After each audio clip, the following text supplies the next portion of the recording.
with me if you want to live.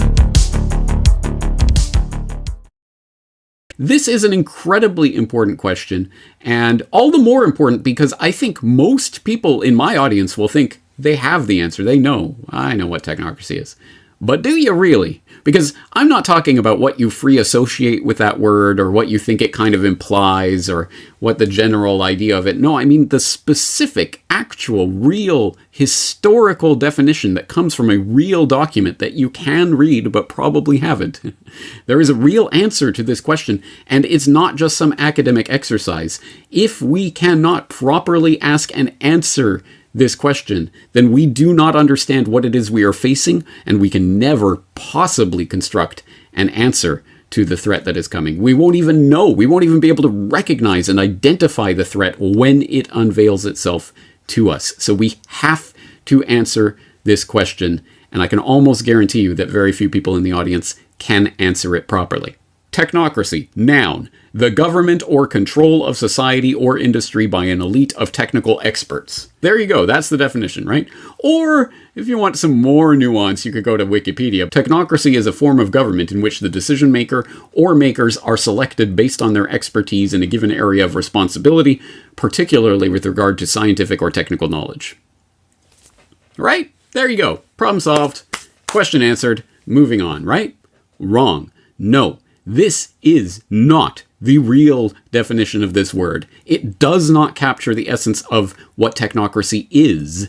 It is not simply a form of government of technical experts.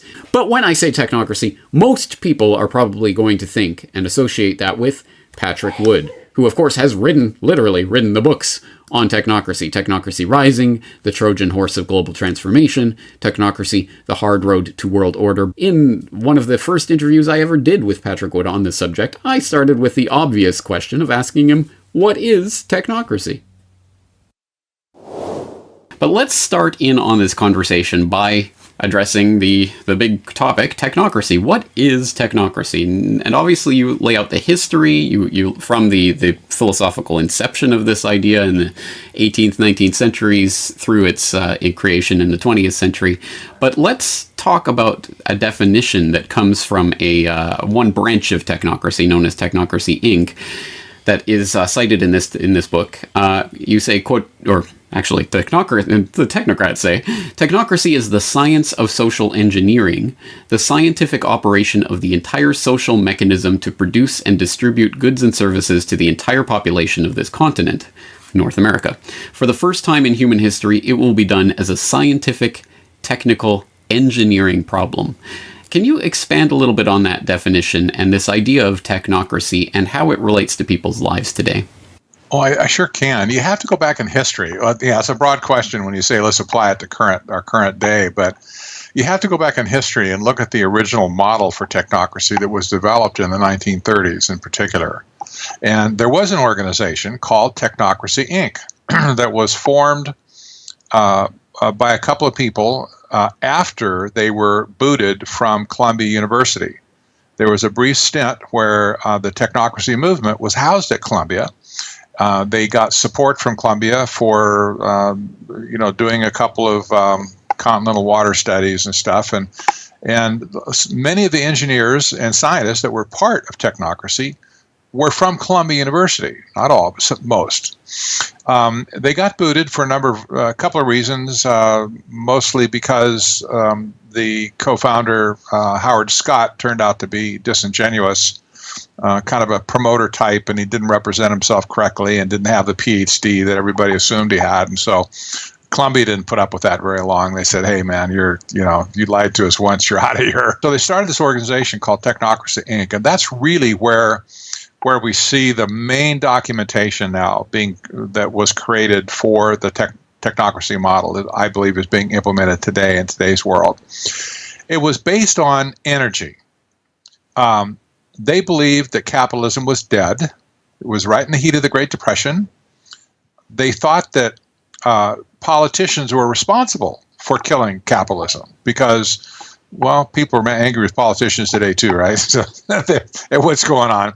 But they didn't have any use for politicians whatsoever.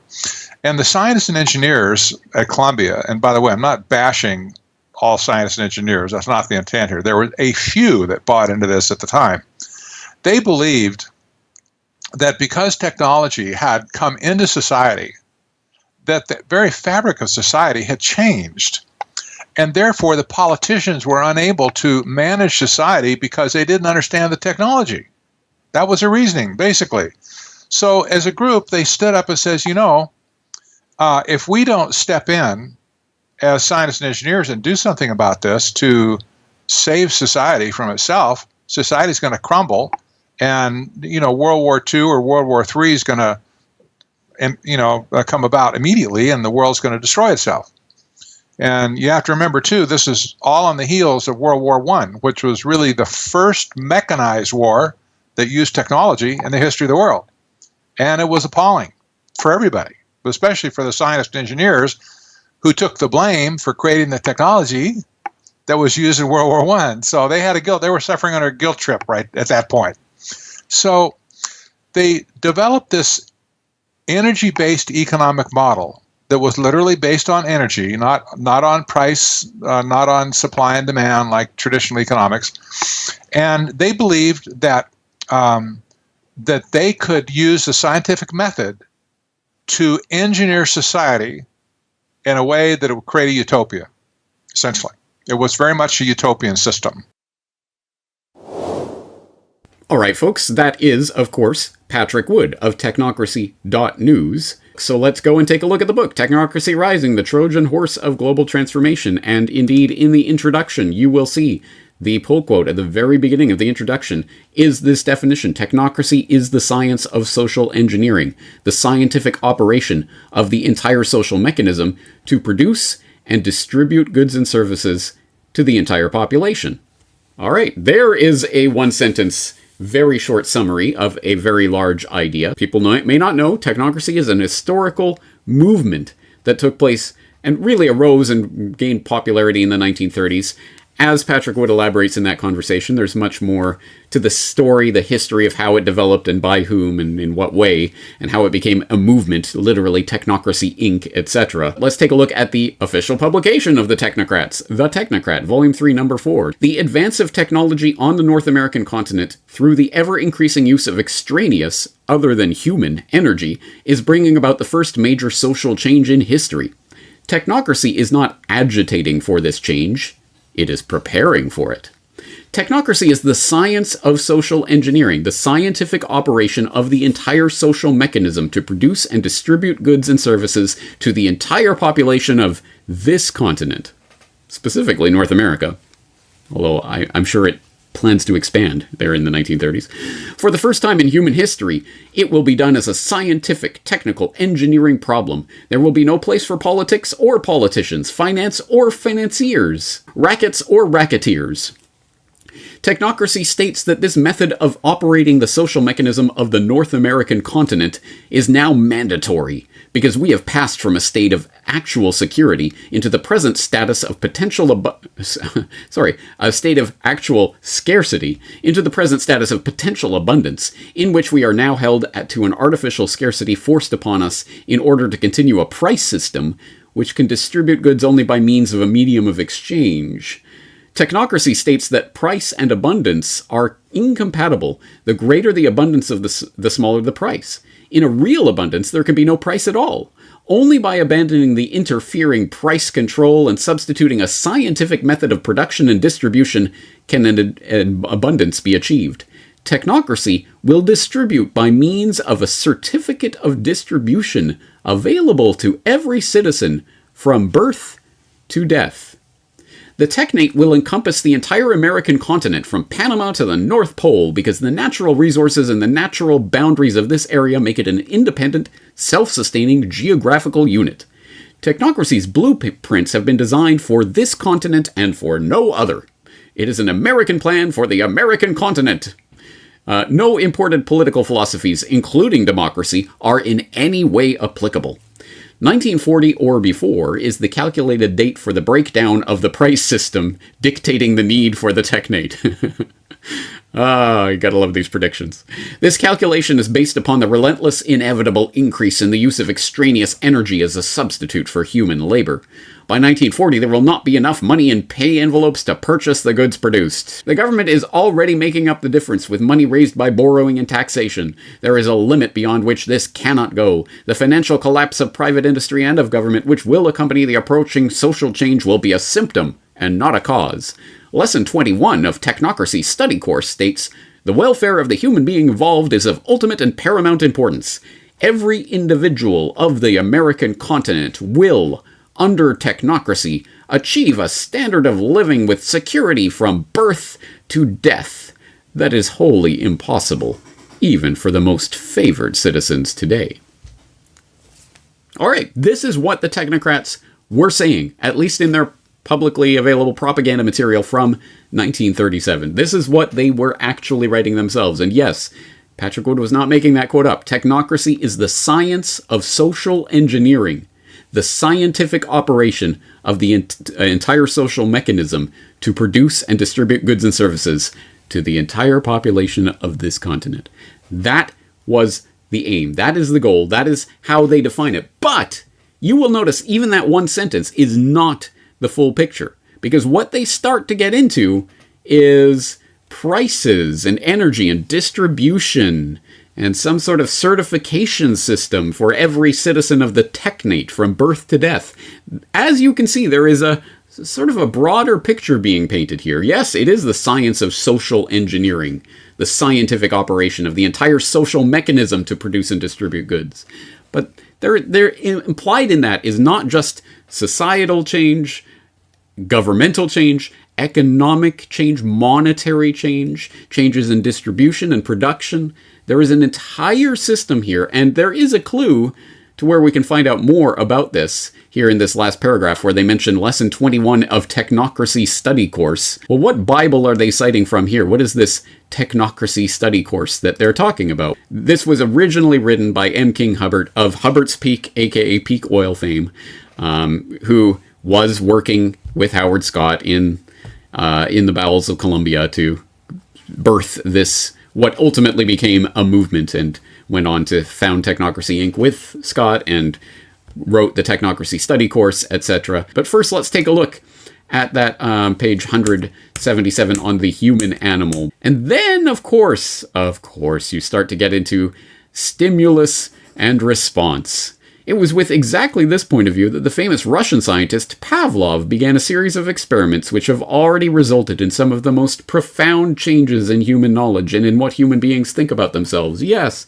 isn't it interesting? All these technocrats keep going back to Pavlov, Skinner, behavioral conditioning. How do we condition and mold society into what we want? How do we more effectively manage the human animal? Not just the human animal, you are the human engine, as they were referring to before. You're just a technical, a biological robot is essentially what you are. And if we could just find the right buttons to push, we can program you in the right way so that you're not one of these just filthy original humans walking around. No, we have to find the right way to program you. Here is the meat and potatoes, page 222. So they're talking about the system of distribution that will come into place in this glorious technate of the future and the characteristics of that system. Number one, it will register on a continuous 24-hour time period basis the total net conversion of energy, which would determine A, the availability of energy for continental plant construction and maintenance,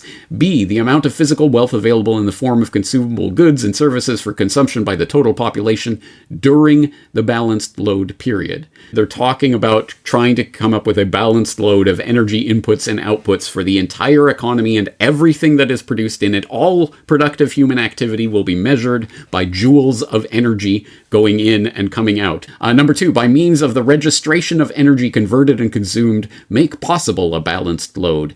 Number three, provide a continuous 24-hour inventory of all production and consumption. Number four, provide a specific registration of the type, kind, etc. of all goods and services, where produced and where used. 5. Provide specific registration of the consumption of each individual, plus a record and description of the individual. Number 6. techniques allow the citizen the widest latitude of choice in consuming his individual share of continental physical wealth. The mechanism of distribution, we've already enumerated the operating characteristics that a satisfactory mechanism of distribution must possess, and we have found that a monetary mechanism fails signally on every count.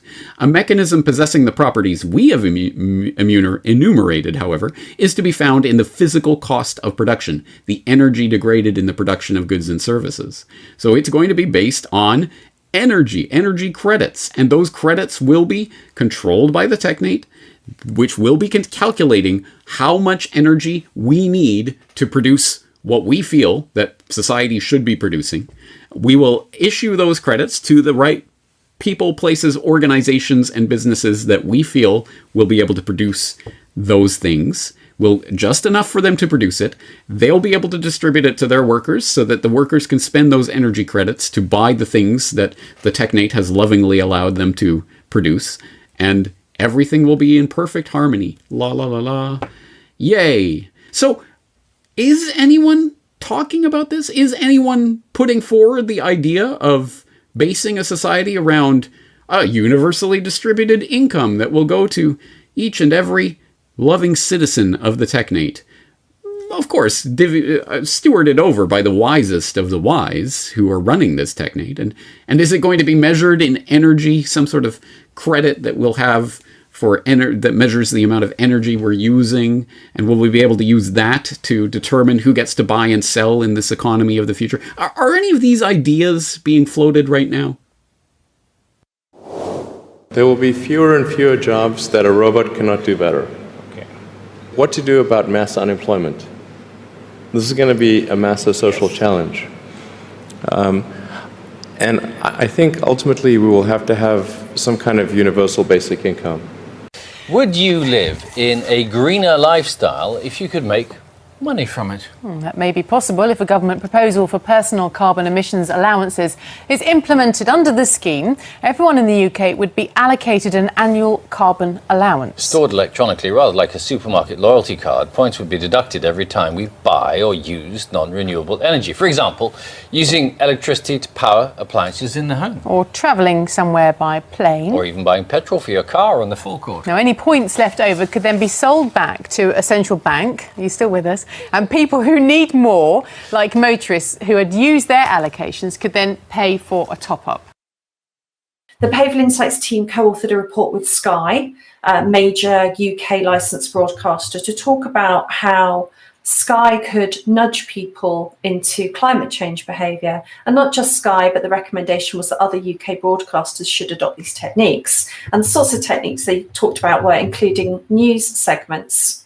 So just to clarify, that's saying that there should be items in the news that will lead people to change their behaviour and climate. Initially, the notion of a goal-oriented ledger may be user-driven. As an organisation, Google would be responsible for offering suitable targets for a user's ledger. Whilst the notion of a global good is problematic, topics would likely focus on health or environmental impact to reflect Google's values as an organisation. Once the user selects a volition for their ledger, every interaction may be compared to a series of parallel options. If one of these options allows the ledger to move closer to its goal, it will be offered up to the user. Over time, by selecting these options, the user's behaviour may be modified and the ledger moves closer to its target. Oh, that's right. All of the things that were being proposed in the Technocracy study course by Tecnocracy Inc. 90 plus years ago, all of that is actively being worked toward right now. And all of the various elements of the agenda that would support the creation of a technate are in play at the moment, from universal distribution of income to every citizen of the technate, to plans to socially engineer the technate through the most scientific processes, to the idea of rationing energy credits, and you get your allotment of energy credits, and you can use them to buy anything that we produce as part of our grand plan for the economy. This is not fascism. This is not communism. This is a different conception of not just governance, not just economic production, not just monetary system, and not just the social fabric of human society. But all of those things are being radically altered under our very noses by technocrats, treating the human cattle, the human machine, the human animal to be managed and controlled, and we push the right buttons and we get them to do this, we get them to do that. That is the underlying ideology behind all of the, connecting so many of these different threads back to the same clique.